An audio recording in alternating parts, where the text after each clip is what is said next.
మహిళలందరూ మేము ఈ స్థానంలో కూర్చోవలసిందిగా సవినయంగా కోరుకుంటున్నాం. మహిళలందరూ వారి వారి స్థానంలో కూర్చోవలసిందిగా కోరుకుంటున్నాం. దయచేసి గమనించండి, వస్తున్న మహిళలందరినీ వారి వారి స్థానంలో కూర్చోవలసిందిగా సవినయంగా కోరుకుంటున్నాం. అడవి కాపాడేటువంటి ఒక అద్భుతమైనటువంటి సంస్కృతి, ప్రకృతిని ప్రేమించే జీవన విధానం విచ్చేస్తున్నారు మన రాష్ట్ర ముఖ్యమంత్రి వర్యులు గౌరవనీయులు శ్రీ నారా చంద్రబాబు నాయుడు గారు. విచ్చేసినటువంటి గౌరవ రాష్ట్ర ముఖ్యమంత్రి వర్యులకు స్వాగతం. విచ్చేసినటువంటి రాష్ట్ర గిరిజన స్వాగతం. విజయవాడ సెంట్రల్ కోట బొమ్మ మహేశ్వరరావు గారికి, విజయవాడ పార్లమెంట్ సభ్యులకి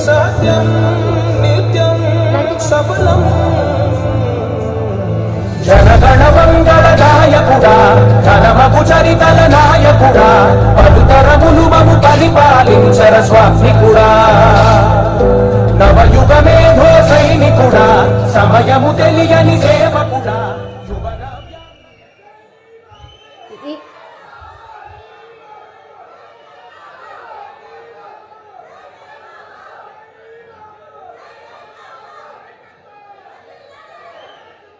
ఈ నేల తరపున, ఈ ప్రజల తరపున, ఈ కళాకారుల తరపున మనస్ఫూర్తిగా మన రాష్ట్ర ముఖ్యమంత్రి వర్యులు గౌరవనీయులు నారా చంద్రబాబు నాయుడు గారికి ప్రపంచ ఆదివాసీ దినోత్సవం సందర్భంగా ఇదే మా హృదయపూర్వక స్వాగతం, శుభ స్వాగతం.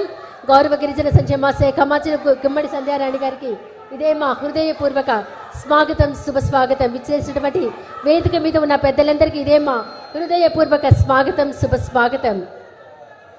ముందుగా ఈనాటి కార్యక్రమాన్ని జ్యోతి ప్రజ్వలనతో ప్రారంభించవలసిందిగా గౌరవ రాష్ట్ర ముఖ్యమంత్రి వర్యులు శ్రీ నారా చంద్రబాబు నాయుడు గారిని, అలాగే గౌరవ గిరిజన సంక్షేమ శాఖ మంత్రులు గుమ్మడి సంధ్యారాణి గారిని, విజయవాడ సెంట్రల్ శాసనసభ్యులు ప్రభుత్వ బోండా ఉమా మహేశ్వరరావు గారిని, విజయవాడ పార్లమెంట్ సభ్యులు కేశినేని శివనాథ్ గారిని, విజయవాడ తూర్పు నియోజకవర్గ శాసనసభ్యులు గద్దె రామ్మోహన్ గారిని, అలాగే వేదిక మీద ఉన్న పెద్దలందరినీ జ్యోతి ప్రజ్వలన కార్యక్రమంలో పాల్గొనవలసిందిగా కోరుకుంటున్నాం.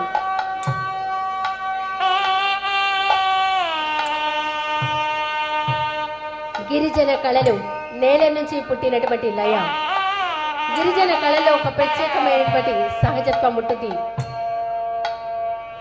డప్పుల మోత వినిపిస్తే కేవలం సంగీతం కాదు, అది వారి జీవిత స్పందన. వారి నృత్యంలో కనిపించేటువంటి ప్రతి అడుగు నేలతో ఉన్న అనుబంధాన్ని తెలియజేస్తుంది. వారి పాటల్లో ప్రేమ ఉంటుంది, ప్రకృతి ఉంటుంది, వారి కష్టం ఉంటుంది, ఆనందం ఉంటుంది. జ్యోతి ప్రజ్వలన కార్యక్రమంలో పాల్గొన్న వారికి ధన్యవాదాలు. తర్వాత మన్యం వీరుడు అల్లూరి సీతారామరాజు గారికి ఘనంగా పుష్పాంజలి ఘటిస్తూ నివాళులు అర్పిస్తున్నారు. మన స్వాతంత్ర్య పోరాటం చరిత్రలో ఒక మహోన్నతమైన పేరు మనందరికీ గుర్తువస్తుంది. మన్యం వీరుడు అల్లూరి సీతారామరాజు గిరిజన హక్కుల కోసం, వారి గౌరవం కోసం, బ్రిటిష్ పాలనకు వ్యతిరేకంగా ఆయన చేసిన పోరాటం చరిత్రలో చిరస్థాయిగా నిలిచిపోయింది. అల్లూరి పేరు వినగానే ఒక స్ఫూర్తి మనందరికీ తెలుస్తుంది. అదే అన్యాయాన్ని ఎదిరించాలి, హక్కుల కోసం నిలబడాలి, ఆత్మ గౌరవాన్ని కాపాడుకోవాలి. అలాంటి మహనీయుడి అడుగు జాడలో నడిచిన గిరిజన సమాజానికి మన హృదయపూర్వక వందనం సమర్పిస్తూ ఘనంగా నివాళులు అర్పించారు మన రాష్ట్ర ముఖ్యమంత్రి మరియు గౌరవనీయులు శ్రీ నారా చంద్రబాబు నాయుడు గారు, ఇతర పెద్దలు, మంత్రులు. ధన్యవాదాలండి.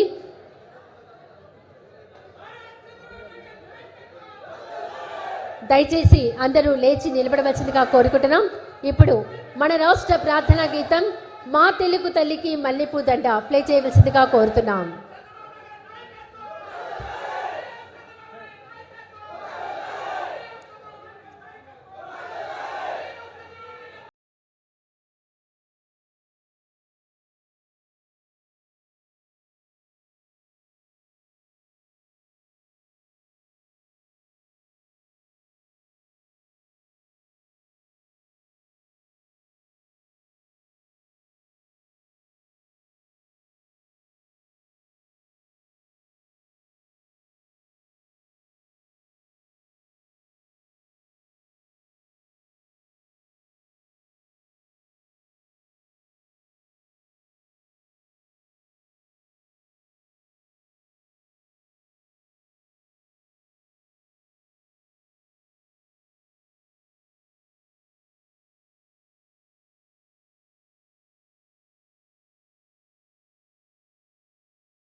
ధన్యవాదాలండి. అందరూ మీ స్థానంలో కూర్చోవలసిందిగా సవినయంగా కోరుకుంటున్నాం.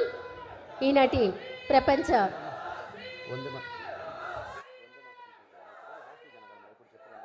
దయచేసి అందరూ లేచి నిలబడవలసిందిగా కోరుతున్నాం. ఇప్పుడు వందే మాతరం.